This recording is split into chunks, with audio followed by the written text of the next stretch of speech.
Welcome to Unwrapping the Gift of Grief, where the transformative power of healing is explored. Meet Crystal, your host, a grief coach, advocate, and author. She will guide you through the journey of grief, sharing stories and insights that will inspire resilience and wisdom. Get ready to discover the hidden treasures within life's toughest moments as she takes you on a journey towards understanding and healing. Thank you for tuning into Unwrapping the Gift of Grief. Let's begin to unwrap.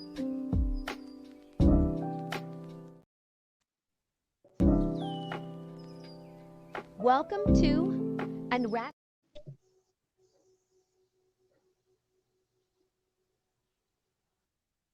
Hello, hello, hello. Hey, ladies. Hello. Hello. Hey, everybody. Hey, everybody. Happy Wednesday.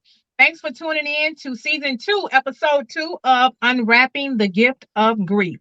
Tonight, we have a heavy topic, grief in the city and parental worries. So we're going to go ahead and start. And before we start, though, this is really, really dear to my heart. I just want to cover the podcast in the season 2. I want to cover the children of Chicago and surrounding suburban areas. So I have with me tonight Elder Tamiko Smith.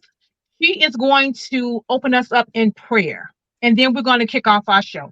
Thank you so much. Go ahead, Tamika. Amen. Most holy and everlasting Father, God, we come just to say thank you, God. God, we thank you for allowing us to come together for a time such as this tonight, oh God. God, I pray right now that you will keep your hands upon Crystal on today, oh God. God, I pray right now that you will be a blessing to this broadcast, God, to dealing with the gift of grief, God. I pray right now that you will bless this podcast. I pray, God, that you will allow her to continue to do the work that you have called and created her to do, God, as she is sharing and enlightening your people, God, how to deal with the grief journey. And God, we pray right now on tonight for those that are tuning in to this podcast. We pray right now tonight, oh God, over the guests, God. We pray right now, God, that the words that they say will go out and bring light and life and uplift burdens and ease troubled minds on tonight, oh God. God, we even pray over the topic on tonight, God, dealing with the grief and the parental stresses and worries of raising children, God. We pray right now, God, that even in this day and this time, this hour, God, that you will be a covering to the children, God, not only in the city, God, but also in the surrounding areas, God, that you would just continue to be an edge of protection around them, God. We pray right now that you will cover the parents, God, give them the strength, the will, the ability, and the agility, God, to do what you have called and created them to do, God. God, we speak blessings, we speak increase. We speak right now, God, that you would just bless this podcast, that it will do what it has been created to, God, to heal, God, to give those the gift of as they travel through the journey of grief. God, we will be forever careful if you will hear our prayer on tonight, oh God, to lift you up, to give you glory and the honor that is due unto you. Is the matchless name of Jesus Christ we do pray. The people of God say amen. Amen. Amen and Amen. amen. Thank you so much, Elder Tamiko Smith. I'm going to go ahead with the introductions tonight. So since we just started with Elder Smith, we're going to introduce Elder Smith. Elder Smith, tell us a little bit about yourself. She is my guest, my chosen sister, and she can go on. Well, good evening again, everyone. God bless you all on tonight. And yes, thank you so much, Crystal, for having me be a part. Yes, it's my chosen sister. We go way back. We go way back into being in ministry. But a little bit about myself.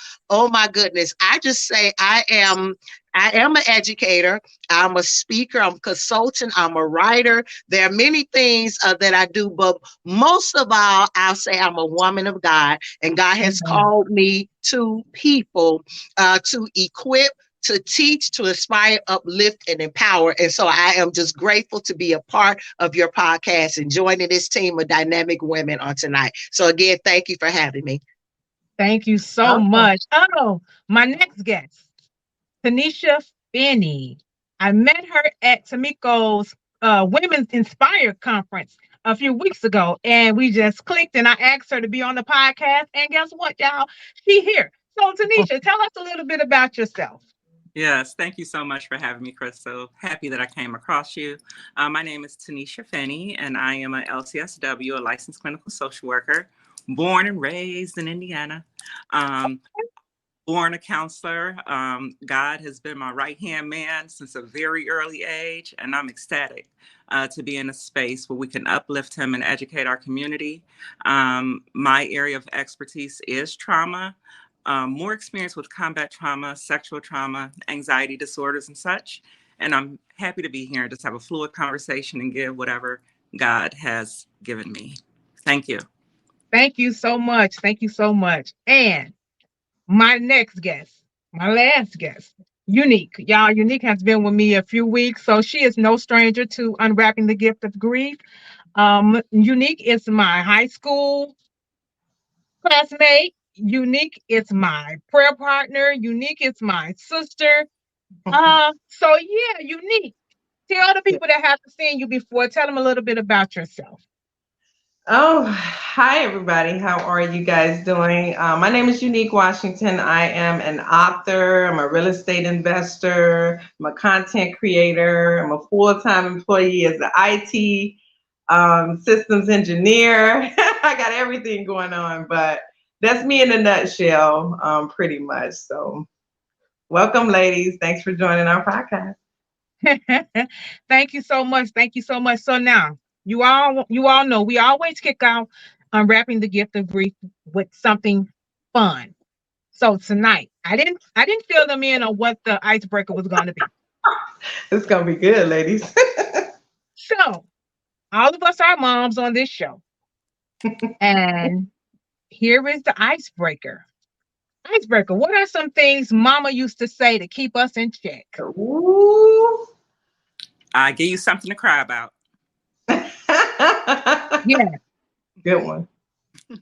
Tamiko? What?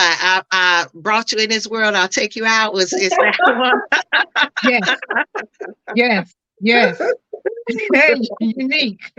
Oh wow. I got so many in my head. I'm like, wow, which one to pick from? But what's the one I was thinking about? Well, I don't know, just like crazy tradition statements that they would say, like, stop doing that, you might pluck your eye out or something like that. You know, I still hear that in the back of my head. So Wow. Wow. You know what? My mother loved this one. A hard head make a soft tail. That was what I was getting My ready to mother say. definitely, yeah. That was definitely what I was getting ready to say. But how about this, y'all? How about when we go to the grocery store? What your mama say? Or to the store? You better don't not ask touch for nothing. nothing. Don't ask for nothing. Don't touch nothing. Don't touch nothing.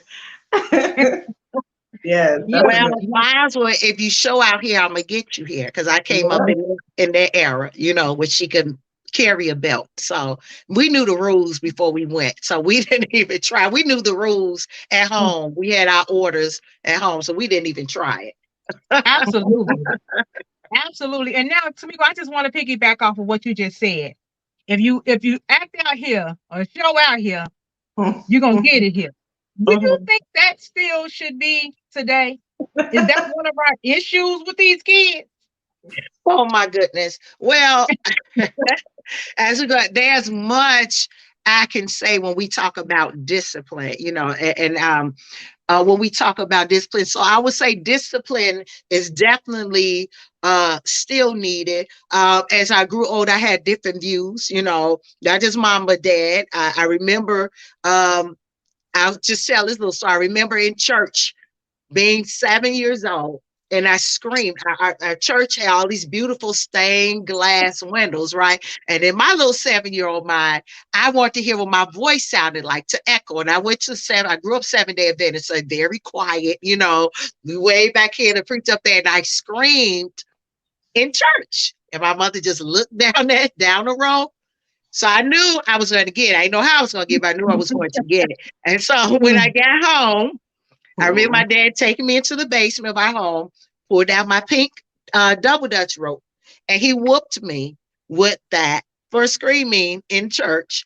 And after I got a whooping, he took me upstairs, and our treat was always Little Debbie oatmeal cream pies and vanilla ice cream.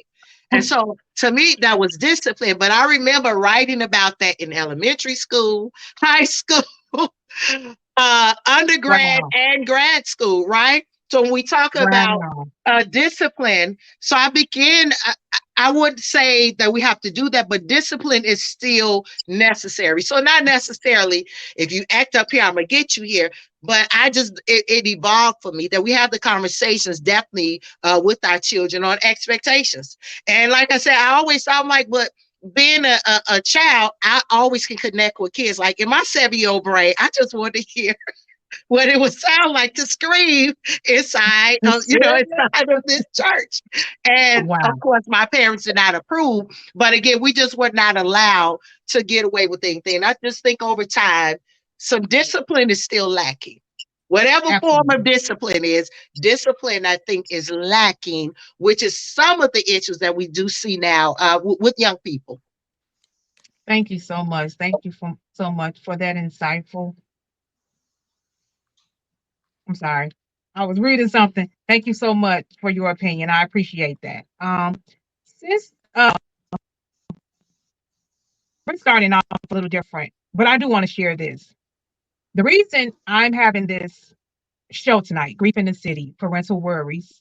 Many don't know that my son moved back home to Chicago. But I don't stay in Chicago City anymore, but I do stay in the surrounding suburb. But just the thought of him being here in Chicago has me on pins and needles. Yeah. I am concerned. My Get son that. is not a street kid. He's a church kid. He's very, very mild-mannered. But he is nice. I think he doesn't know how to navigate the streets of Chicago, and that worries me.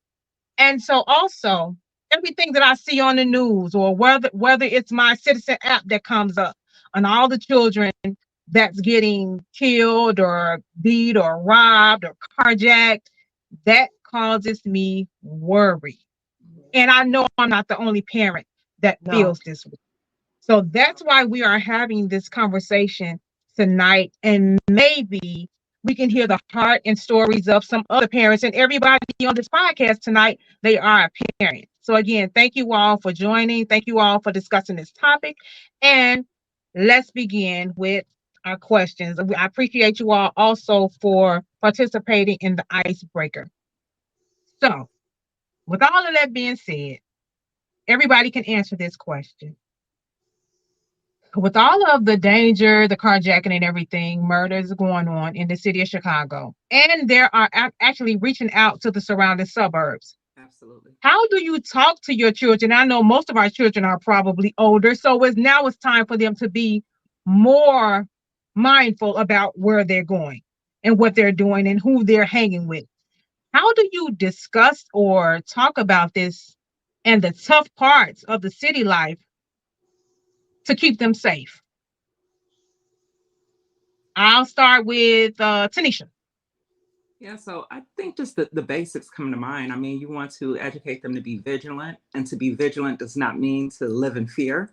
So you want to watch your surroundings, not do dangerous things to make you more of a target, such as wearing earbuds, right? Or walking close to the edge of the curb. So just to be aware, I'm really huge on people not living in fear. I think fear has been passed down generationally so deeply in our community. So it's, I think, difficult for us to strike a healthy balance between doing what's safe, or extremely safe, as possible, and not living in fear. It's a delicate balance. Okay. Thank you so much. Elder Smith? I have to echo what Tanisha said. I have to echo that, not being in fear, but being mindful and being aware, of your surroundings and making choices that will not put you in harm's way. Because just because you're out, like you said, as your son, Maribel, there are a lot of teens that are not out seeking trouble, but there are some teens, adults, what have you, that are looking and you become their target. So not to live in fear, but just be mindful of what you're doing, mindful of the company you keep, mindful of the places that you go to. So I have to echo that. And being aware of your surroundings. Okay. And Unique. Thank you, Tamika. I'm gonna add a little twist to this. So my youngest son is a homebody. I'm so grateful for that. However, there will be a time he will want to go out. Mostly when he does go out, though, his dad lives in Hammond, Indiana, kind of further north, where it's more like a lot of houses, more rural style. But even in that, right? I teach him because he was telling me one day that there are Confederate flags at several houses where he walked the trail going to the barber shop, right? That's still a journey. So I teach him about what it's like when he encounter police or if he was to encounter someone racist.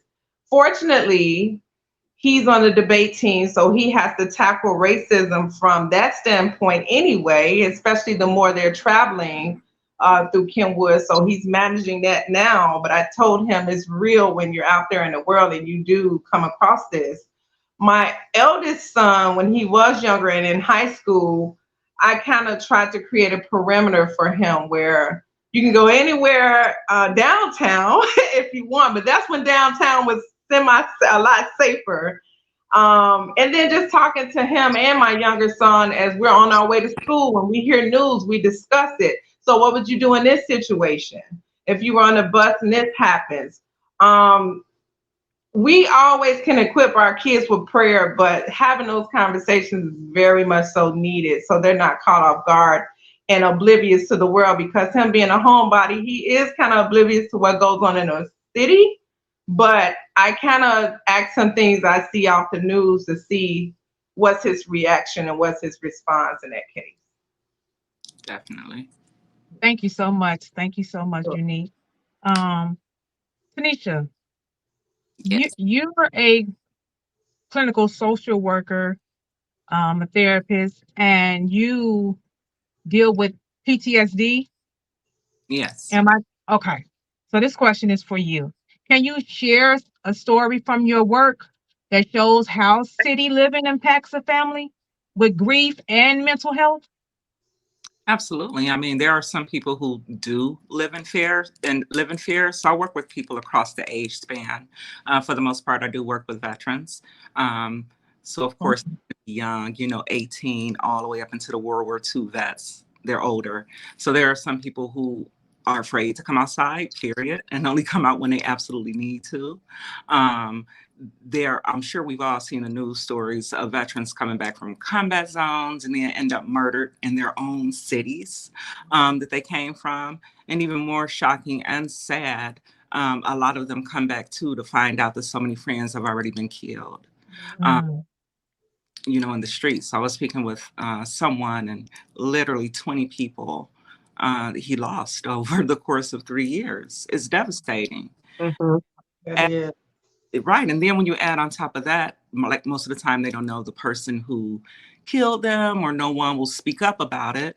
So you have a lot of people on top of the grief living with a lot of rage and anger, distrust of everyone. So it really gets layered pretty thick. And we know that in a family system or any other type of system, we impact each other.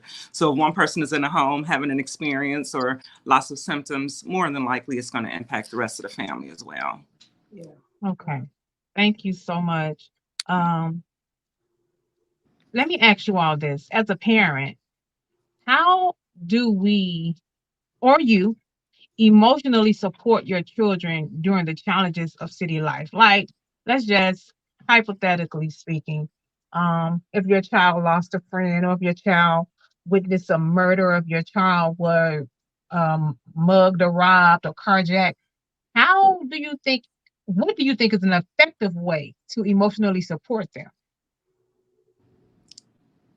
Allowing them, I would say that of having non-young people, even my children have experienced loss of friends that they went to school with. And it happens within the city. As I said, being an educator, dealing with that when you lose a student or a family, you have families within your programs and they lose a child. So first of all, is allowing them to be open enough to grieve, allowing them to cry, allowing them to express their emotions of if there's fear or they're scared, not letting that overtake them, but allowing that, having those conversations. And then I echo, definitely, there's so much trauma, getting that support that's needed. It's letting them talk to therapists, letting them talk to someone, not just cover it, because it's real. And so it may be different. I didn't grow up with that fear. I didn't grow up with that fear of school. I didn't grow up with that fear of my friends are going to pass away. But this has been a reality for a lot of young people. And so I think being open and honest enough and letting them feel free that you can come to me. You don't have to be, some of that myth, oh, just suck it up and hold it in, especially to our young men, don't cry or just get over it. The people even say that to young people so loud that it can be very traumatic for them to witness this. And then, like you say, if it's violence, there's so much that our young people are dealing with, but you have to, as a parent or anyone that's in that space, be that safe space. And I'm a number one man to believe of prayer, but we have to also equip them with those skills to be able to, you talk to Jesus, but also let them know I'm here. You can talk about it whenever you need to talk, and getting them help. Let it be help, so they can heal appropriately, because it's a lot that's going on that is taxing on our young people today.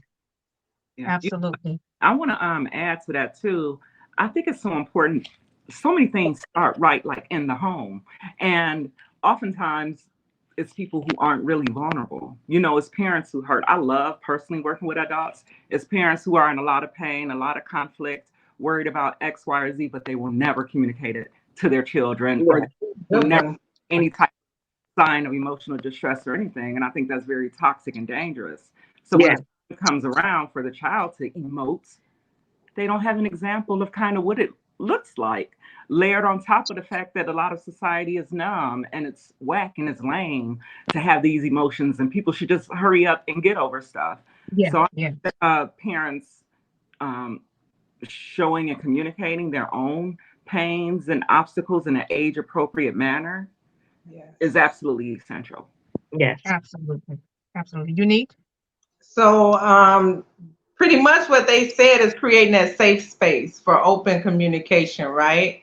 And I do have a child. I almost want to call him in here, but I have a child who's not as social. So what I do is I kind of pull it out through my own experiences. So if I hear something on the news, I would relate to the story, or I would share things that happened to me to kind of open up that dialogue, to have this conversation. And then I would see just what his thoughts are. Very big on, one of you guys said it about letting him know that feelings are real, very valid. Share, be open as much as you can, because we do conceal our pain. I taught him the after effects, both actually, the after effects of not releasing, not being able to get it out. And I demonstrated myself. Well, I feel like this in this situation. I know during the pandemic was a hard time for my boys. And one of my sons, he kind of lashed out, and it was very understandable. You're cooped up in the house for all this time, and I could relate. So I shared that with him. And as well, I referred him to a therapist, because some things they won't tell us. They won't tell mom certain things, deep things they have, but letting him know this is a safe space. But then if you want to get a little more vocal, here's a number to a therapist. And it's very encouraged in this household. It really is. Absolutely. I definitely understand that. And that's why I've been on the kick of feel all the feelings. Yes. Feel everything. And I'm a big advocate for mental health therapy. Oh, yes. Go get it. Go get it. And with my children, I let them know, hey, I got therapy on this day. Where you at, mom? On my way to therapy. I'm letting you know that it's okay. It's okay, because our parents really wasn't aware of the tools that we have now, or they couldn't afford it, Yeah. or they just didn't want to do it. And then now, as they're grown, as they're older, they definitely not doing it because they're set in their ways. So it's up to us as parents, this generation, to show them, lead the way, be an example for mental health therapy, and again, feeling your emotions and letting them be whatever they're going to be, and knowing that it's okay. It's Yeah. okay. Yeah, Thank you all. I Go ahead. also want to add this though. But so as an educator from that standpoint, and so I've worked from birth through high school. So I want to add this because we definitely believe that the parent is the child's first teacher and they're their most important teacher. So I'm always mindful of that so we come from a trauma informed experience and practice. And so we have to be careful and respect people and their beliefs because a lot of it's culture, not race. A lot of it is culture, with how people believe and how they look at, violence or seeking help or figure that they can solve. And so it's number one, too, that, as I said, from an educator standpoint, the parent, no matter what we are, the parent is the child's first teacher. And so we work to support. And so you offer those different things, that you're looking at it, from that lens, not I'm fixing you, you're wrong, you need to do this, but being open and having that conversation because that's so important. As you said, culturally, people just grow up with different beliefs and different things they don't believe in. And so we always have to find effective ways to try to do this with lessons when we're meeting with families and with goals and with different things happen to offer, extend those services, to do workshops, to do different things like that, but not and I'm not saying that, but not that we're demoralizing or looking at it because people just don't know. And I said a lot of times it's culturally how people are raised. So when you have to respect and listen and continue, even as an educator, remain open to that conversation, And so I just want to make sure that, I added that in. Okay. Thank you so much. This is good, y'all. This is good meat tonight. Woo, yes, I feel like, Crystal, you might have to ask all of us to just put our phones or whatever down and be quiet because Tamiko, Crystal, just really quickly, it just can't be understated the importance of like mental health in adults. It's never too late to change. It's never too late to get educated, and people only know what they know. It's just that simple. So there are lots of people who don't even know what abuse is. They're like, oh, they don't even see it as abuse. And I'm talking about, physical violence, but it all starts, right? Like just with the energy, the words that are spoken and things like that. There's a lot of abuse going on and people don't even know that they're living in an abusive environment. So it's important to make the home safe, first and foremost. At least the child will be able to discern between the difference of this is a safe feeling and this unsafe feeling. So they have to know that, right? Like, yeah, you have to know what your left hand is to be able to appreciate. And the only other thing I would like to add to that, parenting from a fear-based perspective, we know that parenting is very triggering because we want our kids to have the best, to be absolutely healthy. But I think one thing that's not talked about enough, and we maybe lack understanding, is that a lot of parents get so riled up that they're sometimes not able to keep enough of a logical frame because of the fear. So I guess that's it. If you aren't out there listening or on here, know that if you're having a very, very, very difficult time raising your child, is very likely that just by virtue of your child being a child, they're triggering some very deep fears in you because you want what's best for them. But it's not good to operate from that space. And I'm sorry, but if we could be honest, like we said, we have children of different ages. Mine's an adults, and I freak out. And you're right. If we don't stay calm, they don't understand it's that fear. When you hear it, you're driving, you're at the club, or you went to a restaurant or a game. Are you home? Did you make it home? You know what I'm saying? And so sometimes that fear as a parent and children, they don't get that. They don't see that. So that's also something that parents that we need to recognize, as I said, of different variables that we understand that our children know that it is out of concern. So we even too have to watch that, what I said. Because a lot of times you said we're going off and you yelling, you're upset, but behind it, it's the fear and it's the worry. It's the fear and it's the worry. That's a reality, that you face. as a parent. When you have children, whether they still in your household or on their own, adults or not, they're still your children, and you have those same worries. But as we mature, we have to have that conversation with our children so they don't shut down. Because I think, as you say, Unique, right, they won't tell us everything. And why sometimes won't they tell us everything? Because of how they may think we're going to respond to what they said and what they did. So we have to be mindful of that too, as parents. Absolutely. Thank you all. Why do y'all think it's so hard for our children to listen to us and take advice from us? Like, we've never been there or done that. Knowing that we've been there, done that, wrote the book, rode the roller coaster, we did it all. Why they just won't listen to us? And it's like we tell them, you know what? Don't touch that fire, it's hot. And they go right over there and put their hand on it. See. I just told you the fire was hot. So why y'all think that is? Anybody? Nobody knows? I want to be honest and say, in my specific situation, because I'm dealing with that, I have to think back to me when I was young, even though it's so long ago, right? I have to think back to my mindset. What was I like when I was younger? I thought the same thing. And immediately, that's the first thing I say. I said the same thing to my mom because I thought I knew. I want to say pride is one of the issues. I think our kids feel like our age difference is so wide apart that we can't relate to the modern day issues as though it isn't a continuing cycle. So that's the first thing. Yeah, Mom, back in the day, it was like that, but now, you wouldn't get it. And then I'll recite the same thing that I did several years ago that was similar to this story. And then I'll just share with him, but you're right, they do. They feel like we can't relate. We're a big age gap apart. So, yeah. Yeah. Okay. I would add to that is,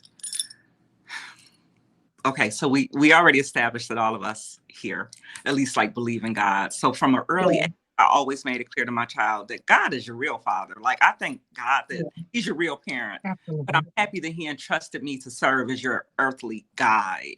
And I'm going to do that to the best of my ability all the time. Now, when it comes to being able to influence, I think relationship drives everything. I think the stronger any relationship is, the more influence. We never want to have control. Well, I never wanted to have control over my daughter. I wanted to have a real healthy dose of influence over her. And you don't get that without really good, close relationship and connection. So relationship drives everything. So I think you have to have that relationship. Obviously, you want to lead by example. Just like Unique said, use real life experiences and examples that are around them every day. The ones you see and you bring to them, but also you can start off a conversation by asking them to share some things that they are seeing, with their peers or whatever is going on with them, and have conversation that way. But I'll also say that it's important I think we all know that experience is the best teacher. In some instances.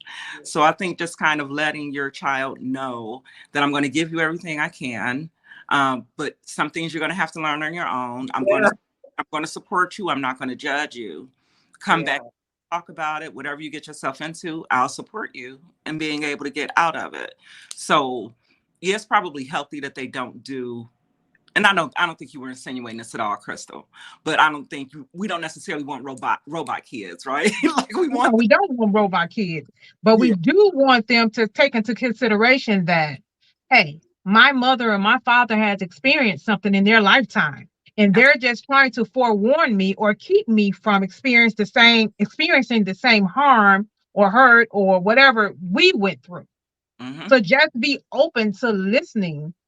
Yeah. But in a perfect world, it will work that way, right? But unfortunately, and everyone has different, things. My kids call me lame because I just did do a lot of stuff and still don't do like, Mom, you so lame. You never did this. And it's not being a goody two shoes, right? Just call me a lame. You never did this. I didn't. I just didn't. Stuff didn't interest me.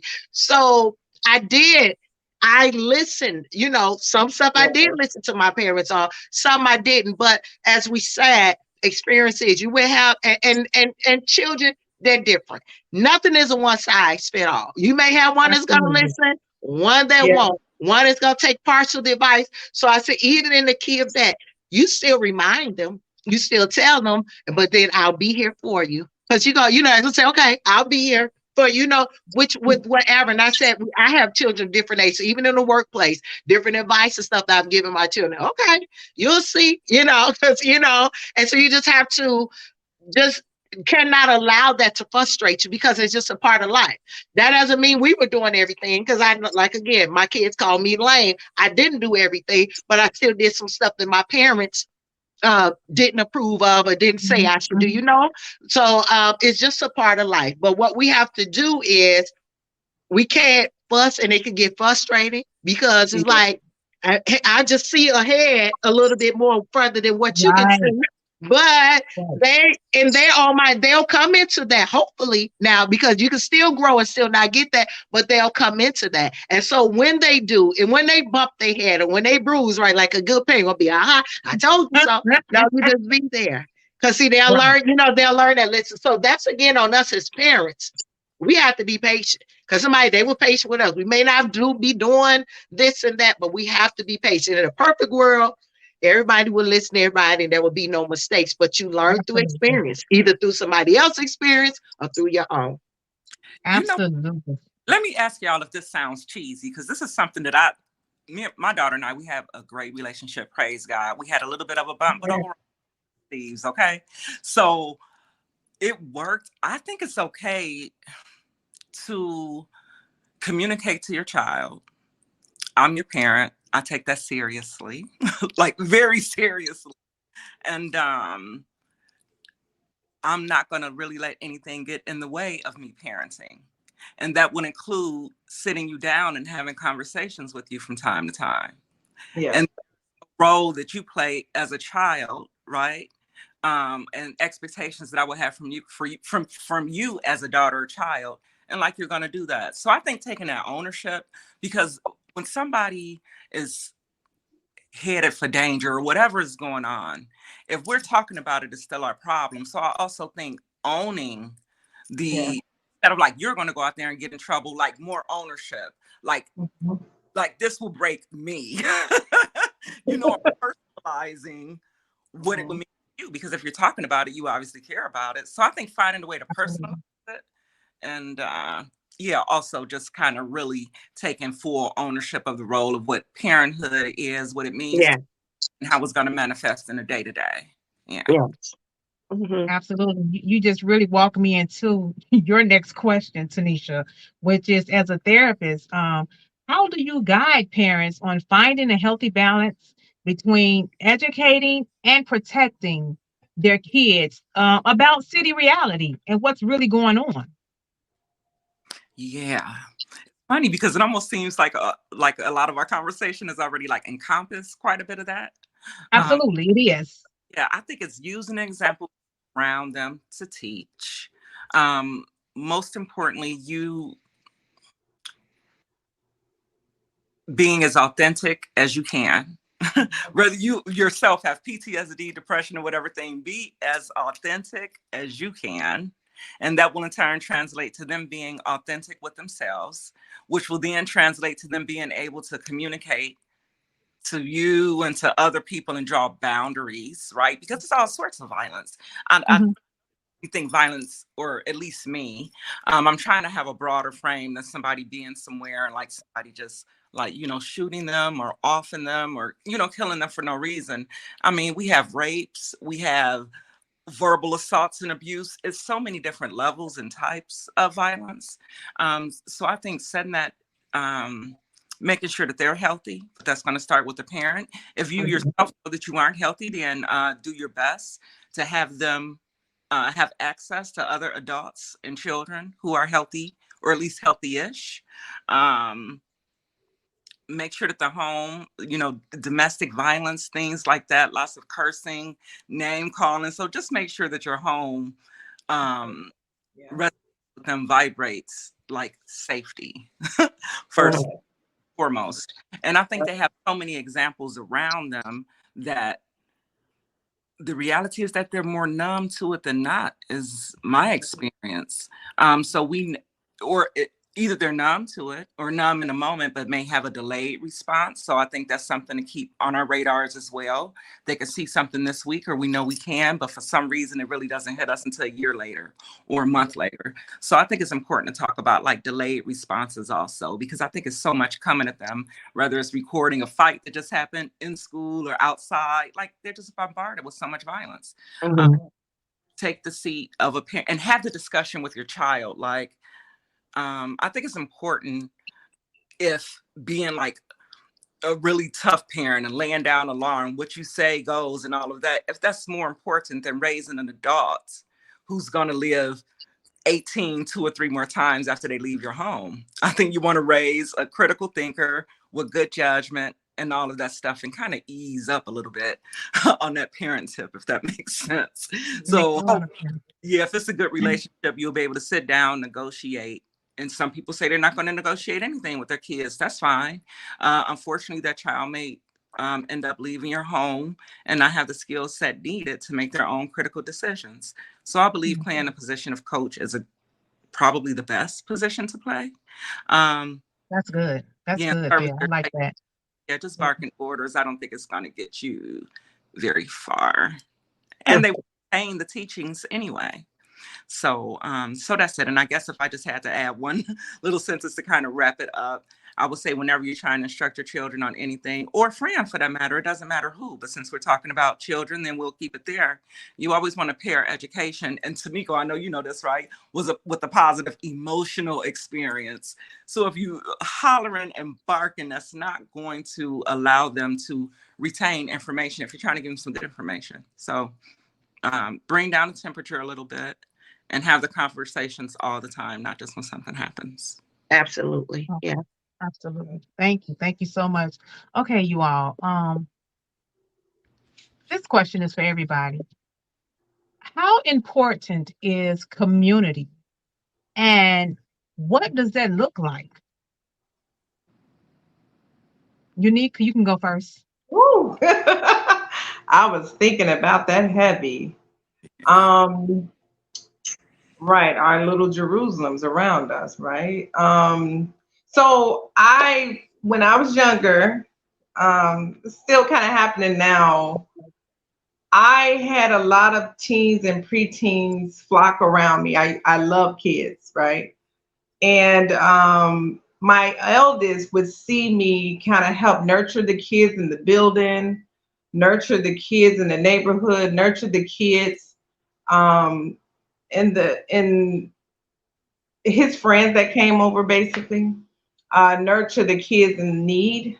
That sense of community helps a lot of things. What it does is it teaches our children gratitude, right? For one, we see that they see that we actually are supporting other kids.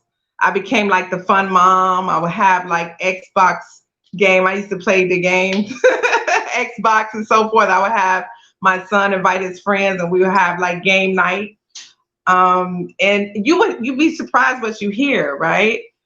Again, creating that safe space. They were old enough at the time. It was like 17-ish and so forth. Actually, it started at like 14 all the way up when they were like having game parties and so forth. But it's very important because sometimes your kids can see where they lack gratitude, for one.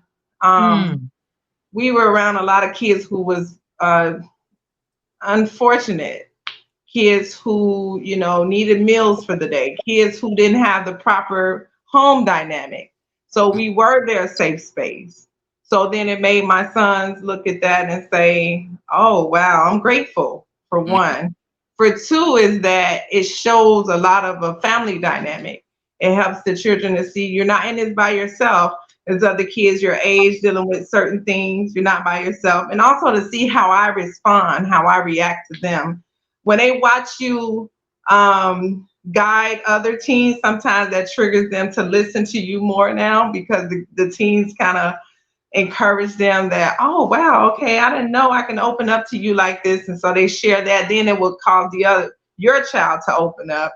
But it is very important. It's also important who in your community, as far as adults, are there to help nurture the kids and so forth. Because sometimes we need that village. Well, actually, all the time we need that village. We don't always get it, but we do need that village to help tell you back in the days to be like, I saw your child down the street, or the neighbor down the street, or get your butt in the house. You know your mom don't play that. So that was very important. I miss that dynamic because now it's a no snitch zone, I guess, but it used to be where everybody was involved. But I've created that little Jerusalem in my own household when my oldest son was younger.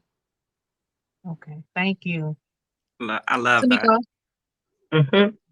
Well, I'm thinking about the community of the community. And so I'm thinking the community of the community, right? And what does that mean?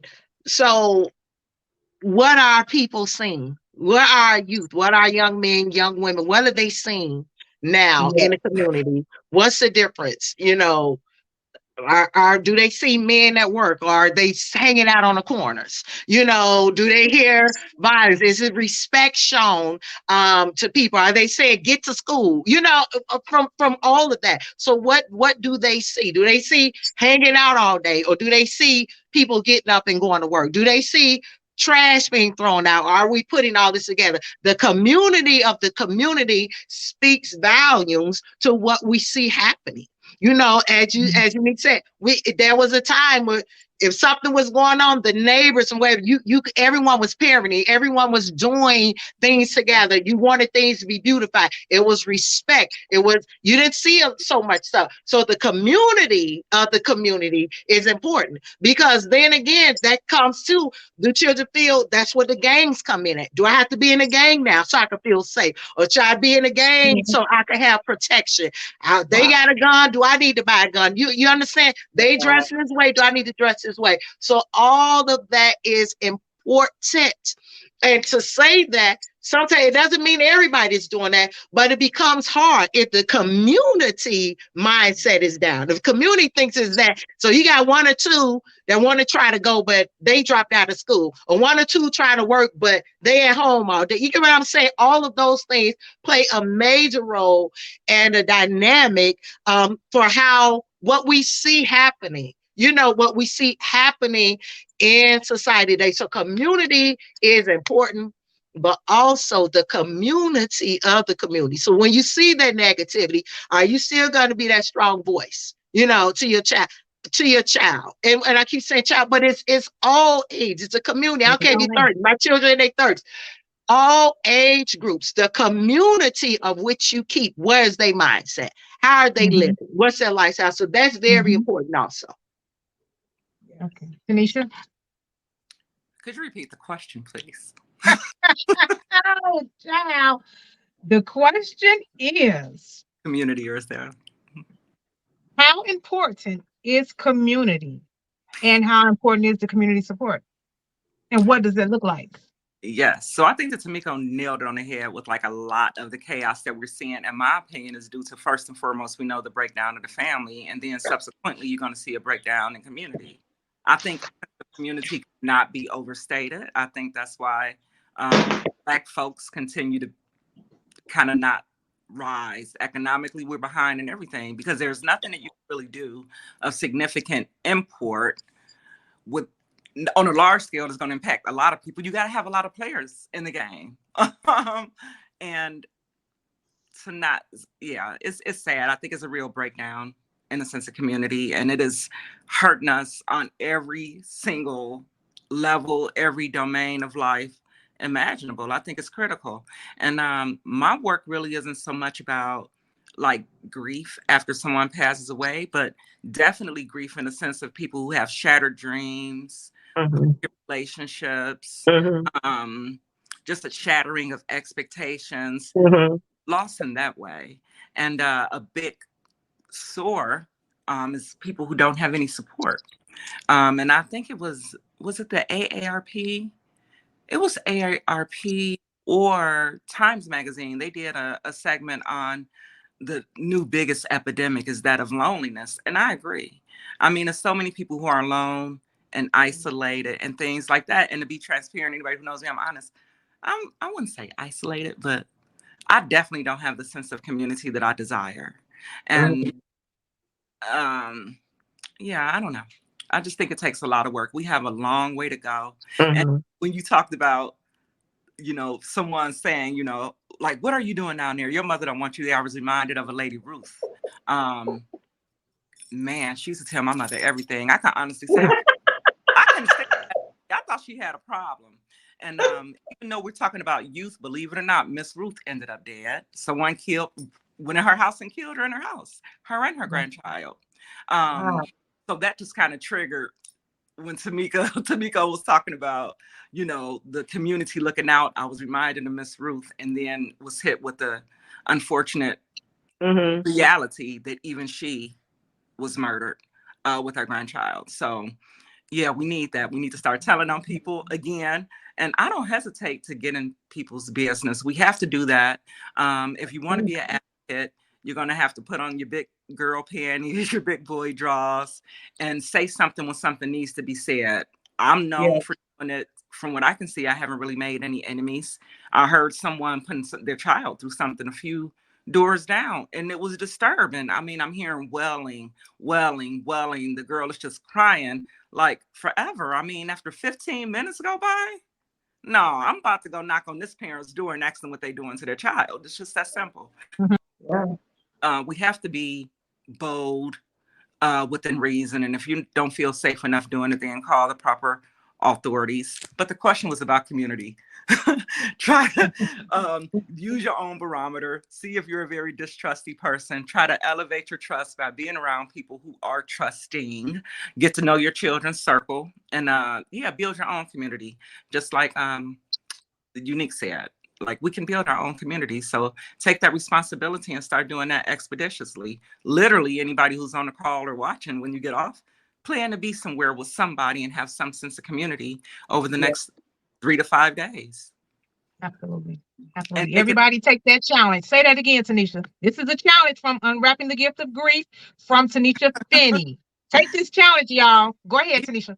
In the next 3 to 5 days, make sure that you are that you experience a sense of community, whatever that means. Blood relatives, a friend you haven't spoke with, and take it a step further and routinize it. So do every third Tuesday, every second Saturday, but make it a part of your experience and bring others along with you. Build it out, slow but sure. Thank you so much. For me, I'm going to answer this question. For me, community and the support of the community is very important. It has proven itself over and over, time and time again in my life. I talk about how and during my childhood, my mom was on drugs. So everybody in the neighborhood raised me. And had not everybody had their hand on my life or playing some type of role of auntie, big cousin, best friend mama, best friend daddy, had they not stepped in, I would not be who I am today. Wow. Not saying that I am perfect. I'm just simply saying that I appreciate my community because they did what they needed to do. No, they didn't do what they needed to do. They did what they wanted to do for me because they did not have to do it. And as I got to be an adult, I began to show that same support and be an example to my children and their friends and those that didn't have or went hungry or babies needed to be babysat. I did that. And then now I see that in my son and in my daughter. Like, I've had so many grandchildren that don't even belong to me because my daughter done brought them home. So that community. Or sons. Amen. Who my son done brought home. Like, I see how far community has gotten me and how it has been an example for my kids, and I am blessed. And without community, I would be lost. So that's my thing on I love that's my thing on community. absolutely. And we Thank need you, to Wanda. stop all this stuff about, mind your own business. I have a I family know. Don't mind your always business. tell Right. me, mind your own business. Everything around me is my business. Exactly. Within reason. And I mean, to me, it's ludicrous. Like, I would never just see somebody suffering and not help or not inquire or something to see if there was some type of way that I can make the situation better. I'm a big, what's the opposite of being a fan of something? I'm a big arch enemy of people who really in the who talking about mind your own business. We can't afford to do Right. that. We cannot afford to Right. just mind our own business. I told my son I'm very invasive. I'm going to warn you now. It's my job to be invasive. That's right. That's and people generally like warm up to it. They want to notice somebody Yeah. here. So when I see kids, they Yeah. don't know me. I'm like, how come you ain't in school? And they're looking like, who are you? I need to know. Right. Right. That part. Yeah. That part. Thank you all. Thank you all. Tamiko, this question is for you. From an educator's perspective, I'm going to do a two-part question with you. From an educator's perspective, what changes could improve the city school dynamic and better support parents and kids? Good one. I'll go back to what I said. Number one, no one is above the other, So again, for success to happen for our youth, because when we say that the children, our future, now they're the children today. The children today, they are growing. So it can't be a battle against the city or pointing the fingers, the officials, the mayor, and it is, everybody's pointing the fingers back or whatever. But understanding it all has to work together. That's community, the school, the home, all of that needs to work together. And again, the key is respect. Number one, respect and being open to communication to understand. Everyone has arrived to the point, whether it's good or bad, from their experiences and from what they understand. And so we're being open enough to have a conversation and address realities instead of pointing the fingers. And then you put some things into place appropriately, not to point, but like with a lot of things that we see happening now in the city, and you can see, well, we won't call them this and that. Yeah, don't call them that, but it's still some discipline. You have to outline some stuff. Let's call it out for what it is. Let's have respect and not the finger point, but we got to have some guidelines because success is not fear. Jumping on people's cars. They can't drive in the intersection. You can't enjoy downtown. You can't go to the stores if they're running out. You can't point the fingers, and neither can you gloss over the fact of what is happening. But we have to learn how to work together. God, how do we want our children or our youth to be? And then an example. I'm sorry, and I just say, oh, we need one more resource. We need to open up this. There are resources there. Let's utilize what's there. And then get the parents. People need to be on the same page. And it's not when I was coming up, we had it. No, we didn't have, but let's be for real. Parenting, you have to parent. Yeah. You have to know where your children are.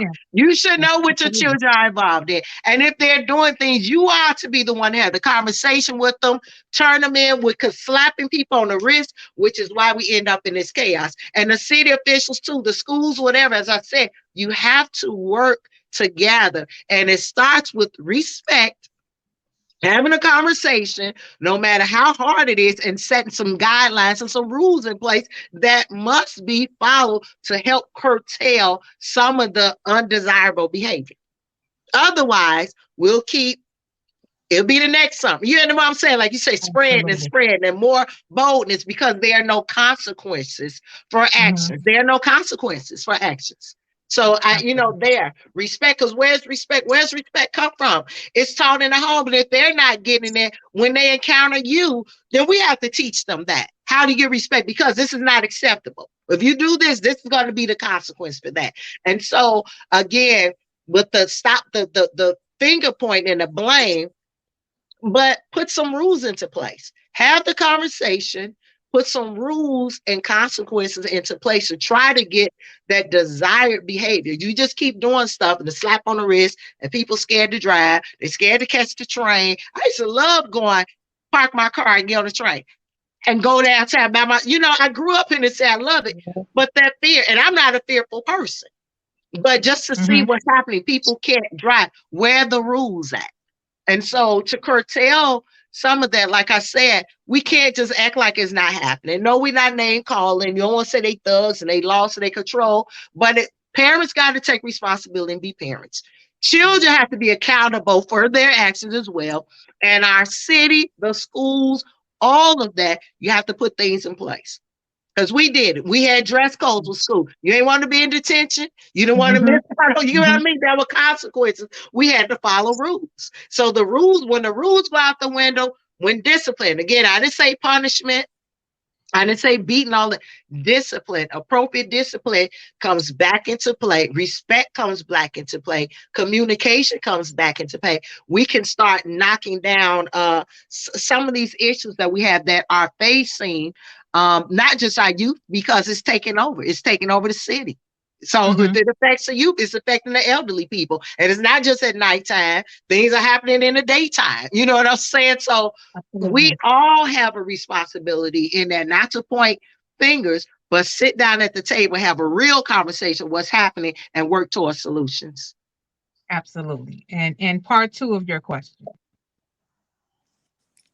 From an elder standpoint, how can the church contribute to a more supportive environment for children and parents?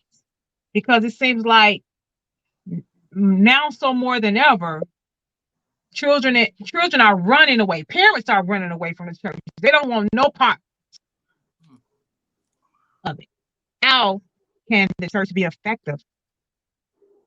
The church can be effective if the church refuses to mimic the world. Right? That's how the church will be effective. If the church refuses to mimic the world, the church coming up was that safe place, that love where I can go. I want to change. I want to be back. Community in the church. But when we see anything goes, again, no rules, no standards, anything goes. Why should they come to church? Why? When I see everything happening here, I get it out here. No one is saying, we hosting cigarette and cigar parties in the church. So whatever. Why would you be like, oh, that's cool? You know what I'm saying? We got into the coolness. And so it's not that you pointing finger, but it's, again, being an example. So I want to live better. I want to, so with love, right? With love, just like you expect your parents to church, the church has to be that example, that love where you correct with love, right? Where you show a better way, right? Even as parents, that's what we're trying to, I'm doing this because I love you and I want you to see a better way. But why would they run to the church if the church is mimicking because it's so cool? Everything is cool. You can wear whatever you want to wear. You can do whatever you want to do. We can dance at church. We kick it in church. So where is that balance? How confusing is that? How confusing is that to the youth? And so it has nothing to do with self-righteousness or you pointing a finger. The church back in the day, the church was that safe place where you could come to for help. It was that place where you could come to want to live better. How do I live better? How do I be a better person, a better parent, a better child, better husband, wife, person? And so when we get back, again, respect for God's house, respect for his word, having right communication, not popular communication, and being an example to someone that does not know, so they'll come and want to live better. The church is a shaping ground. But right now, everything's in there. And so we wonder why things are going astray because anything goes. Y'all know back in the day, they said, well, things start happening because we took prayer out of the schools. Y'all remember that? Because we used to pray in school. Then we took prayer out of the schools. And they said, well, y'all taking it out of church too. You taking it out of if you get what I'm saying, you're taking that lifestyle out. So if this is what not just our children, youth, young adults, all of what they see is, well, we succumbing. Well, we got to be like them to win them. No, that's not how you win. And so again, if the church comes back to itself and be that light, that example, right? Be that light and be that example, then things will change. But now you see anything going, drinking in front of church, drinking in the church, smoking, hosting parties, all that kind of stuff. Why? Where's the place for our children to run to? And that's not getting to the abuse. That's a whole nother thing. The abuse. Come on, somebody. That happens within. The mistrust, right? We talk about community, the mistrust that happens within the church. So if we are mimicking the world, where's the safe place? Absolutely. Right. Thank you so much. I appreciate that, Tamiko. This, Tanisha, you want to say something? Because you're shaking your head. You got something you want to say. I know you want to say something. And my head big too. I know it's probably taking up the whole screen. You know what? With Tamiko, I was so surprised to hear you say about like a cigar party at the church. I went to a church in Indiana. I live in Hammond. And when I tell you that it smelled like weed so loud in this parking lot and in the entrance, I was like, am I going crazy? Am I really smelling this at church? And I mean, it was people there with bonnets on and pajamas. Now, I do believe go as you are, even if you have like all of that. But so it's like go and get the soul food you need. And I also understand what you're saying, that you know how that can be a turnoff because people are going to get fed and they're like, okay, I'm experiencing the same garbage here that I'm trying to get. So anyway, so what's the difference? Where right, and so come as you are, but also you don't want to leave. Just like with a parent, I love you. That's why I'm guiding you. I'm showing you, the way. I'm not gonna start kicking it because whatever my kids say, I'm I'm saying I'm still that light. I want to be the head and that lead, and so it's again as we go back. It's a breakdown, I'll say, of the community. And in turn, then there's some people that'll probably see it. Some people probably watching that. Well, that's what you got to do to reach. No, they're looking. Just like you kicking it with your children. You going to kick it and gang bang, or your kids soldier, you going to soldier. You kicking it. What's the example? Where's the example? How do they know a better way if we're succumbing and doing the same things that they're doing? And so, yeah. Let me say that's what we need to do. I think it's so important that I don't want to get like neglect. I don't want to lose this thought when it comes to like discipline. So I think that sometimes people forget that the whole point of discipline is to teach a lesson. It's not just to let the person know that they did something wrong. It's Absolutely. To teach a lesson. So when we think about like traditional punishments and restrictions, the reality is that you have to be around to monitor that. Many parents they don't have the time capacity, they don't have the bandwidth to monitor that. So you have to think of an alternative way of teaching lessons, whether it includes a discipline component or not. The whole thing is to make sure they're getting the teachings that they need. So find a way to do it. I don't care if they write essays. I don't care what and how they get it, but make sure they get it. And it's very harmful also to put somebody on punishment or discipline them and then like you don't follow through because they go into the world with that same belief. So if you know that you don't have the bandwidth to enforce that type of punishment or discipline, find an alternative. The point is that you want to retain information. Yeah. And I told you all, I was confused because my dad, you whoop me and then you give me a treat. That's love. What you know what I'm saying? I'm telling y'all, we don't think about that. Like, what kind of message are you sending me? You whoop me because I screamed church, and then after you whoop me, you give you these mixed messages, that we send to right. Where's the lesson in that? And I can laugh about, but I'm telling you, my sister say you need therapy because I tell you, I wrote about that. But think about that. You saying you whoop me because of this. Did you explain yourself? That's what I'm saying. My mindset of understanding the child and talk to them and helping them see a different way. Why this is hard. So if we go back to what we were talking about, the worrying of parents, instead of yelling at them, let them see the lesson in that. Why I want you to call me when you make it home. Why I don't want you to go there. Why I'm trying to tell you that, right? So they'll get that instead of just getting our reaction to something, that we're not pleased with it. And it's very important. And just Chris, as you said with the church, discipline is a must. But it's again how you say why we're saying this. Because why? Why are we disciplining? Why do we want you to live? You say they come in with bonnets, but maybe they saw somebody, man, look at her. Or somebody, the dress too short, hey, you're not talking about me. You know what I'm saying? But hey, come here, honey. You And understand? you pull We're an your example. coattails. We're encouraging so that Mhm. they'll change and want to be and grow Mhm. and develop instead of just leaving it. It's not okay. Yeah. So yeah. Absolutely. Thank you so much, Tanisha and Elder Smith. Unique, this question is for you because I truly love how you say on Wednesday, that's my family time. That's for me and my son. So this question is, how Mhm. do you intentionally create safe moments of joy and connection for your family? Ooh, good one. So, like Crystal said, I do have mandatory family time on Wednesdays. And that doesn't mean that that's the only time we sit down.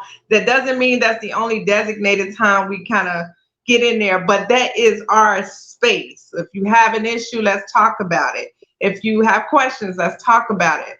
So today I got creative, right? I knew we weren't going to be able to do it because we're usually in the TV watching something together. It's the quality time. So it starts off with the quality time, right? Not quantity time, but quality time. So what do you want to do today? And also teaching him, well, it's not just about what you want to do, or what does mom want to do, because you're teaching him how to share kind of the space. And then I always have like these probing questions before and after. And I always say something to the effect of, how was school today? And he uses fine. Okay, define fine. What happened today? And if I recollect a situation he had, we'll say a person who was being of a bullying nature. How did that go? Following up, basically. How did that go? Or what are some of the struggles you're experiencing? Sometimes he may feel open. Sometimes he's closed up, and I got to go a little deeper and be like, man, let me tell you what happened today to me. I Hmm. blah, blah, blah, blah, blah, blah, blah. Have you experienced that before? And that's interesting. And just finding ways to kind of suck him into being open to see what's in his world. Like I told him before, it's my job to be invasive, but I'm strategic with how I am. I'm not like, what you do today, I got to create, again, that safe space. So it's not like, what happened today? And you better not been in. My dialogue, my demeanor is very important. So kind of we're sitting on the couch, we're getting ready to watch a show, or we're watching a TV, a movie or something, or we may put up the tree, or we may go out driving. He's driving now. Pray for me. But it's like, even while Oh we're doing my. that, before or after, let's have a conversation. So, and I won't introduce it like that. I'll kind of slide it in like, so, how's everything going? You got debate this weekend, huh? Yeah. How do you feel about that? Because I know you get revved up about it. Kind of like going in his world, and kind of, it's all about that communication and how you do it. I know a lot of parents come from a dynamic of, you better not that, and they don't create that space for their child to be open. But it's all about, even if, let's say, for instance, 5 seconds, well, a day ago, I was in you're going to get punished mode. He has to see me allow him to open up at the same time. So I'll say something like, I'll follow up with a situation he had, or I'll say, what is it like when you do go to off-campus lunch? What did you eat today?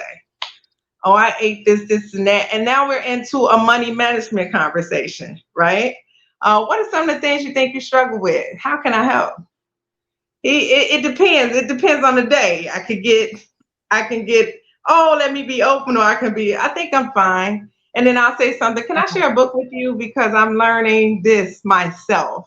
So kind of becoming like his, I don't want to say his peer, but I kind of do want to say his peer, like a peer Coach, style, coach, so that coach. he can open up. Yeah, yeah, yeah. And so we have fun. Again, it's designated. When he does miss it, I do make a big deal. I do, because it's our designated time. Yes, you have this to do. You can find this, or if sometimes we have to miss it, like say for instance, maybe today, I did start dialogue with him this morning. Very interesting. Shared a story with him. He said, Mom, that's disassociation. Whoa, here we go, because your kids can help you too. You'd be shocked, right? You'd be shocked at the things you hear. So I started it out to get a little snippet, And then I reschedule family time for the next day. It has to happen. It's going to happen because it's my attention is focused straight on you.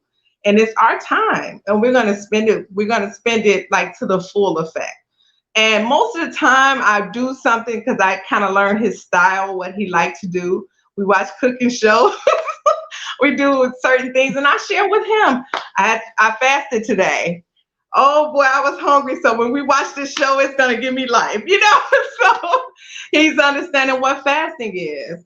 I'm teaching him like snippets of like money making. If I notice he has a struggle for the week, like if I feel like if he's in too much media, oh, we've been working on that because I've learned the spirit told me, don't always punish your kids with certain things.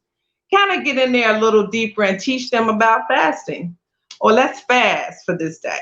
You should fast for media. And let me tell you what I learned about that. That's how we got into that conversation of disassociation, escapism. I have a smarty. I'm talking about my oldest son is smart. So I had to keep up. Thank God I have an associate's degree, right? If I didn't, I'd probably be struggling. But the eldest one, we always talked more relational, like some of the struggles he's going through. Even to this day, we talk about some of the things. He's like, Mom, I think people be out there to backdoor me. And that's my segue into the spiritual segment.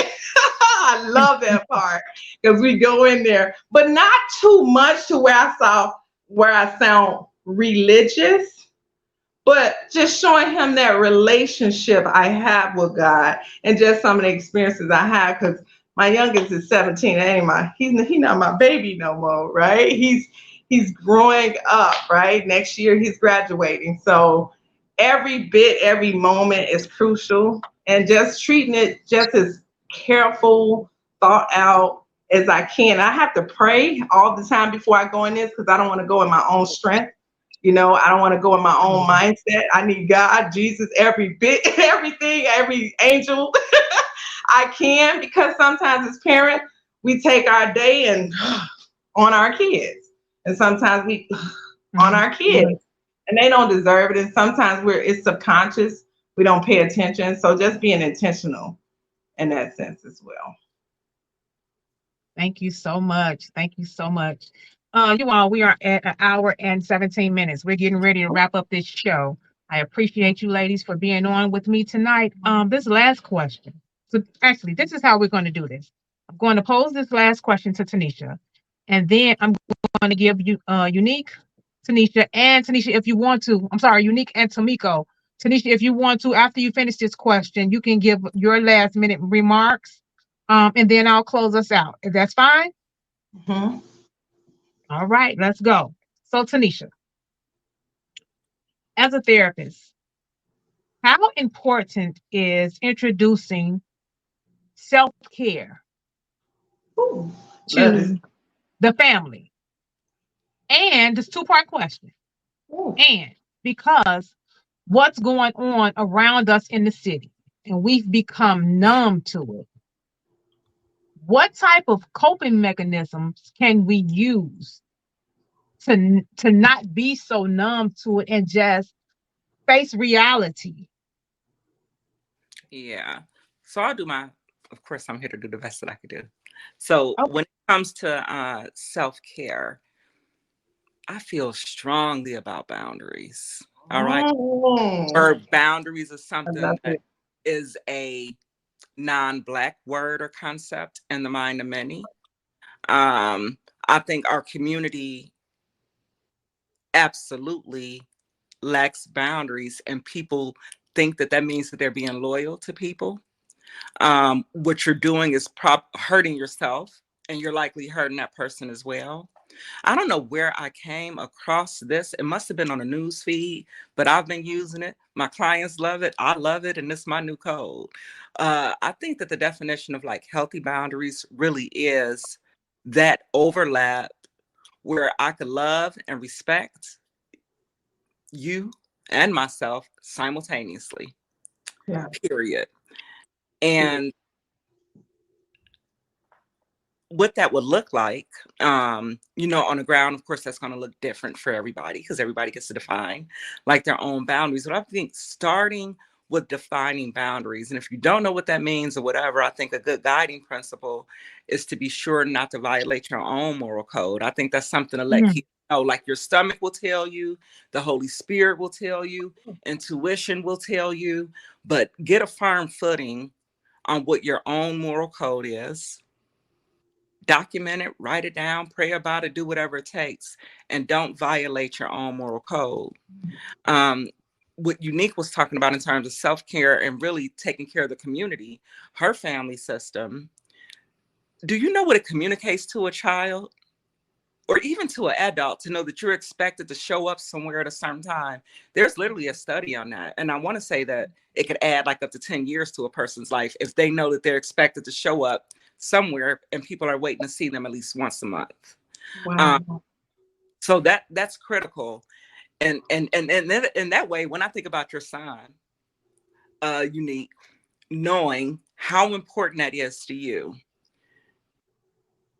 the outcome, the way that he sees himself is so important. Like he realizes that he is a super valuable creature. I mean, it's just like, oh, well, if she let me wear her diamond, whatever. I mean, you got sons, but whatever, whatever. He knows that he's way more important than that car or any other material asset. So, and the reason I'm mentioning that is because we're talking about violence, right? And them being vigilant enough to watch their surroundings and all of that. So that means I got to make it back home safe.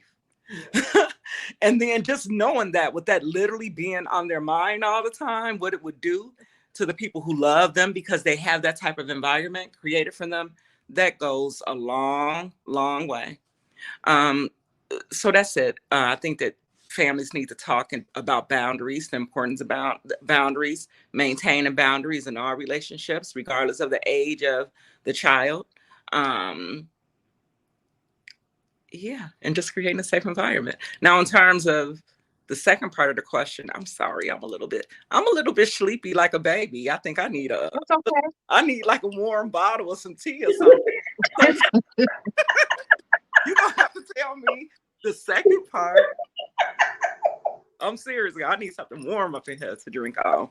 But what was the second part of the question? I was asking about, what was I asking about? Because you done made me. I remember. I think it was like coping. Forget coping. Yeah. Yes. So coping mechanisms. Oh yeah. To cope with grief. With everything that's going on in city life and surrounding us. Yeah, I think the best thing that we can all do, really, and it might sound so simple, but anybody who's done the work know that it's easier said than done. Get to your own authentic self. Meditation, prayer, yoga, tai chi, surrounding yourself with love, having healthy boundaries, it'll go a long way, and being able to communicate who you are. And we know we communicate that verbally, we communicate that through our behavior and everything, and try to stand in acceptance. If you're having a hard time accepting any part of you, then it's time to seek professional help. Amen. Okay. Thank you so much. I appreciate that. Tamiko, your closing thoughts. I like what you just said, that your authentic self. I'm firm on that, your authentic self. And our children begin to get identities, right?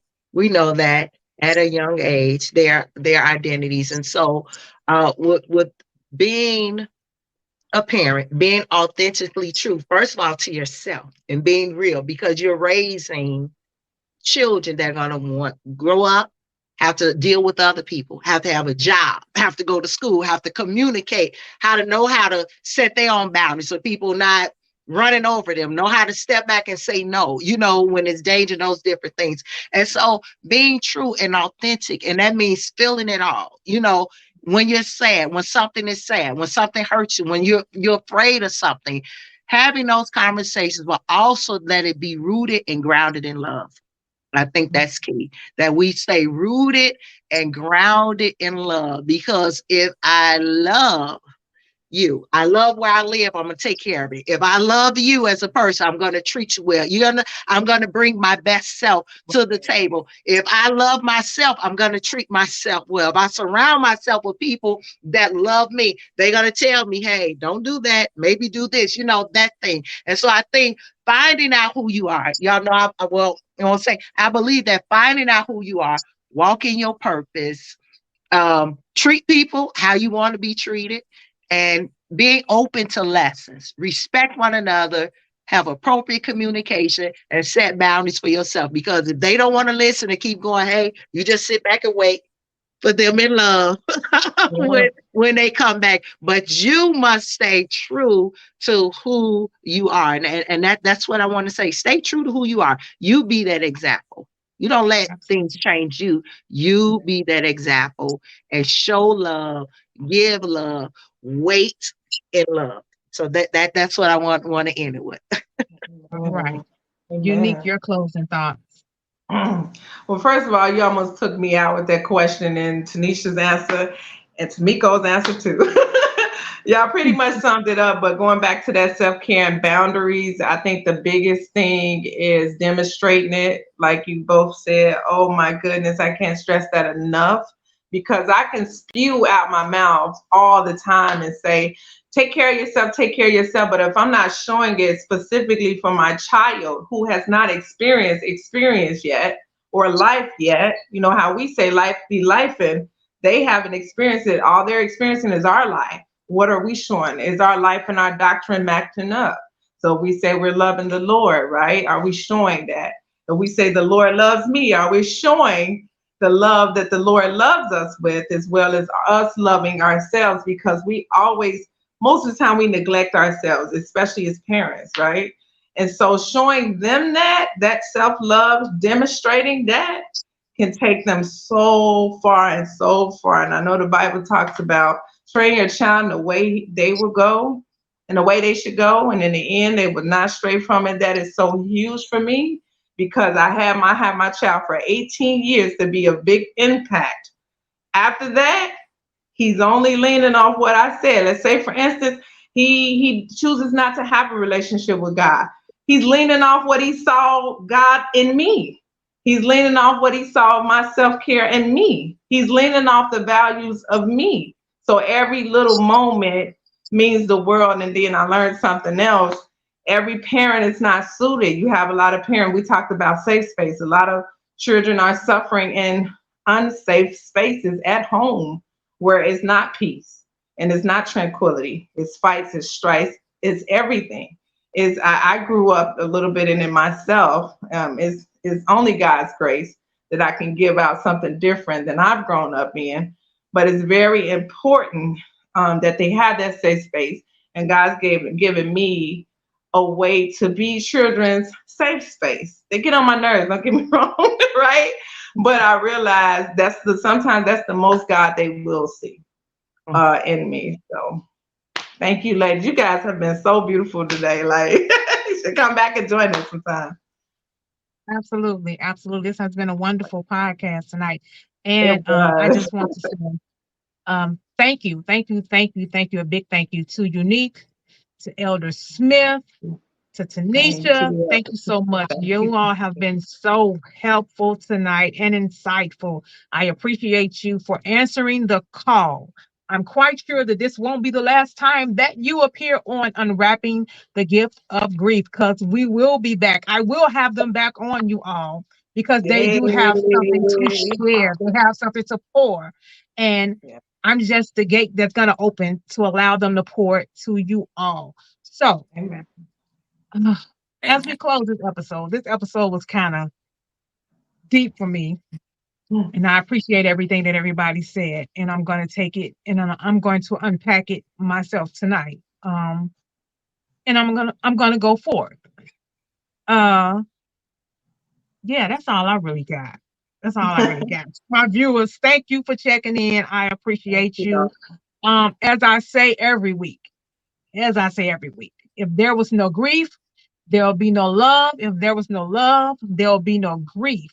So consider yourself blessed. Have a good night, and thanks for tuning in to Unwrapping the Gift of Grief. Thank you. Amen. Bye, Glory. everybody. Bye.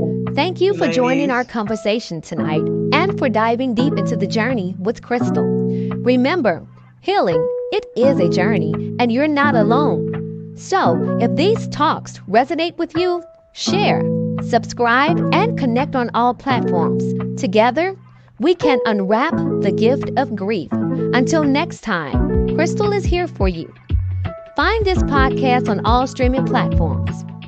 Don't forget, this podcast is brought to you by Countess D. Pearl LLC Productions.